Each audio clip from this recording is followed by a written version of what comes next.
శ్రీ సత్యసాయి జిల్లా హిందూపురం నియోజకవర్గంలోని చిలమత్తూరులో ఓ టీడీపీ నేత రెచ్చిపోయాడు. జర్నలిస్ట్ శంకర్పై టీడీపీ నేత నాగరాజ్ యాదవ్ దాడి చేశాడు. కర్రలు బెల్టుతో విచక్షణ రహితంగా చితకబాదాడు. రోడ్డు నిర్మాణంలో అక్రమాలపై వార్త రాసినందుకు దాడి చేసి పద్ధతి మార్చుకోపోతే అంతు చూస్తానంటూ బెదిరింపులకు పాల్పడ్డాడు. నాగరాజ్ యాదవ్ దౌర్జన్యాలతో పోలీసులు ప్రేక్షక పాత్ర వహిస్తున్నారని జర్నలిస్ట్ సంఘాలు ఆరోపిస్తున్నాయి. అతనిపై కఠిన చర్యలు తీసుకోవాలని డిమాండ్ చేస్తున్నాయి. శ్రీ సత్యసాయి జిల్లా హిందూపురం నియోజకవర్గంలోని చిలమత్తూరులో ఓ టీడీపీ నేత రెచ్చిపోయాడు.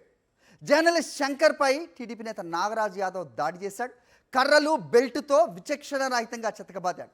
రోడ్డు నిర్మాణంలో అక్రమాలపై వార్త రాసినందుకు దాడి చేసి పద్ధతి మార్చుకోపోతే అంతు చూస్తానంటూ బెదిరింపులకు పాల్పడ్డాడు. నాగరాజ్ యాదవ్ దౌర్జన్యాలతో పోలీసులు ప్రేక్షక పాత్ర వహిస్తున్నారని జర్నలిస్ట్ సంఘాలు ఆరోపిస్తున్నాయి. అతనిపై కఠిన చర్యలు తీసుకోవాలని డిమాండ్ చేస్తున్నాయి.